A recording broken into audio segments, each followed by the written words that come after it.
শামীম ওসমান সাহেব আপনাকে কেন ভয় পায় আসলে বিষয়টা কি?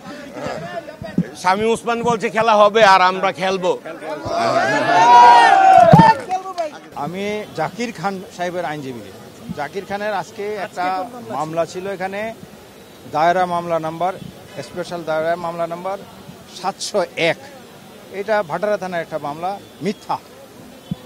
এই মামলাটা অভিযোগ ছিল তার বাসায় নাকি অস্ত্র পাওয়া গেছে, যা ফরেন্সিক রিপোর্ট অনুযায়ী এটা 5 ইঞ্চি বলা হয়েছিল, কিন্তু পরে দেখা যাচ্ছে এটা 8 ইঞ্চি, এবং সেটা অকেজু একটা পিস্তলের কথা বলা হয়েছে, যেটা খেলনা পিস্তলও না। এরকম একটা অস্ত্র দিয়ে শুধুমাত্র নারায়ণগঞ্জের বিশিষ্ট পতিত সরকারের রাজনীতিবিদ শামীম ওসমান এবং তার সাথে দোসর হিসাবে মিলে তৈমুর আলম খন্দকার, যিনি বিএনপি থেকে পোল্টি দিয়ে তৃণমূল বিএনপি করে নারায়ণগঞ্জ থেকে নির্বাচন করার চেষ্টা করেছিলেন এবং ফেল করেছিলেন, তিনি এই দুইজন শামীম জাকির খানকে আটকে রাখার জন্য একটা মিথ্যা মামলা এখানে আটকে রেখেছে বা ফাঁসাই দিয়েছে। তো এই মামলা আমরা জামিনে আছি উচ্চ আদালতের নির্দেশনা অনুযায়ী। শুধু নারায়ণগঞ্জে একটা মামলা আছে, সাব্বির আলম খন্দকার হত্যা মামলা, সেই মামলায় আমরা এখন ভিতরে আছি। আর অন্য সব মামলা তার যেগুলো ছিল সেগুলো খালাস হয়ে গেছে। 33টা মামলা ছিল, 30টা মামলা খালাস হয়ে গেছে, মাত্র 3টা মামলা এখন চালু আছে। একটা এখানে, 2টা নারায়ণগঞ্জের একটা আছে, সেটা শুধু আমাদের ফাইন জমা দেওয়ার কথা ছিল, সে ফাইন জমা দেওয়া হয়ে গেছে, সেটা বেড়ে যাবে আমাদের এই মামলা বের হয়ে গেলে। এই মামলা, এই যে 33টা মামলার কথা বলা হচ্ছে তার নামে, এটা কি আসলে কি কারণে এতগুলো মামলা? এটা রাজনৈতিক প্রতিহিংসা শুধু। ও 96 সালে নির্বাচন করেছিল, সে কবুতর মার্কায়, তখন তৈমুর আলম খন্দকার নির্বাচন করার চেষ্টা করেছিল কিন্তু পারে নাই।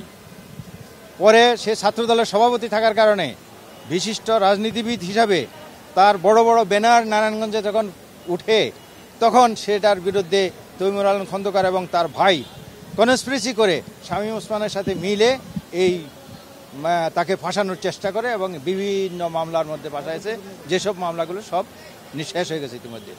সে অবশ্য অসুস্থ ছিল, দীর্ঘদিন থাইল্যান্ডে ছিল, পরে আর দেশে আসার পরে এই মামলা তাকে গ্রেপ্তার দেখানো হয়েছে এবং সে এখন ভিতরে আছে। এই কারণে নারায়ণগঞ্জ জেলা ছাত্রদলের যখন উনি সভাপতি ছিলেন, ওই সময় আমি অর্থ বিষয়ক সম্পাদক ছিলাম।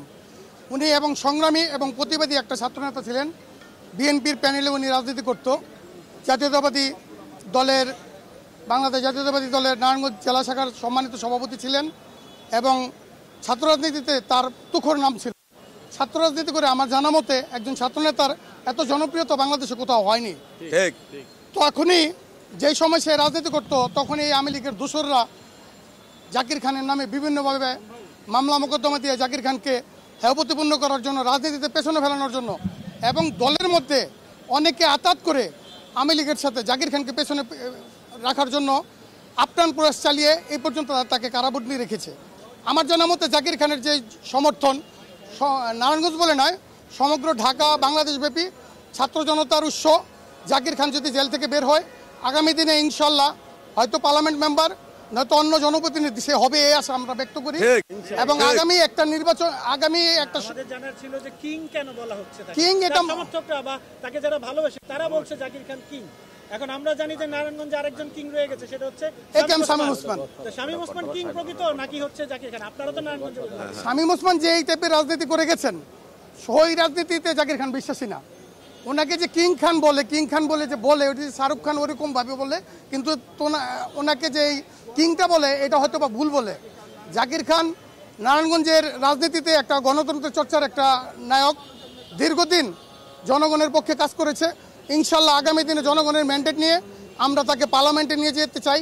আমরা যারা নারায়ণগঞ্জের 1 থেকে 7 আসন পর্যন্ত যে কোনো একটা আসনে আমরা দল থেকে যদি আমরা টিকিট পাই, ইনশাল্লাহ জাকির খানকে আমরা পার্লামেন্ট মেম্বার বানানোর জন্য আমরা আপ্রাণ চেষ্টা চালিয়ে যাচ্ছি। আমাদের প্রাণপ্রিয় বড় ভাই নারায়ণগঞ্জের সন্ত্রাসীদের গডফাদার একেএম শামীম ওসমানের আতঙ্ক, শুধু শামীম ওসমানের আতঙ্কই বলবো না, নারায়ণগঞ্জের জন্য খুনি হাসিনারও উনি একজন আতঙ্ক ছিল। তো জাকির ভাইয়ের আজকে এখানে হাজিরা ছিল, আমরা এখানে আসছি। আমরা আশা করছি জাকির ভাই সকল ষড়যন্ত্রমূলক মিথ্যা মামলা থেকে অচিরেই মুক্তি পাবে। এই মাসের মধ্যে ইনশাল্লাহ আমরা জাকির ভাইকে জেল থেকে বের করতে সক্ষম হব। এবং জাকির ভাইয়ের ব্যাপারে বললে শেষ হবে না। জাকির ভাই হলো একজন কর্মী বান্ধব নেতা, যার জন্য দূর দূরান্ত থেকে তিনি নট অনলি নারায়ণগঞ্জের, দূর দূরান্তের সবারই একজন প্রাণপ্রিয় জাতীয়তাবাদী সৈনিক হিসেবে ওনাকে সবাই সম্মান করে। তো আমরা আশা করছি নারায়ণগঞ্জে জাকির ভাই অচিরেই ফিরে আসবে এবং জাকির ভাই ফিরে আসার পর নারায়ণগঞ্জ জাতীয়তাবাদী শক্তি আরও বেশি প্রাণচঞ্চল হয়ে উঠবে, উদ্যমী হয়ে উঠবে এবং নারায়ণগঞ্জে ওসমান পরিবারকে প্রতিরোধ করার জন্য একমাত্র সন্ত্রাসীদের গডফাদার শামীম ওসমান এবং তার দর্শকদেরকে প্রতিহত করার জন্য জাকির ভাইয়ের বিকল্প নাই।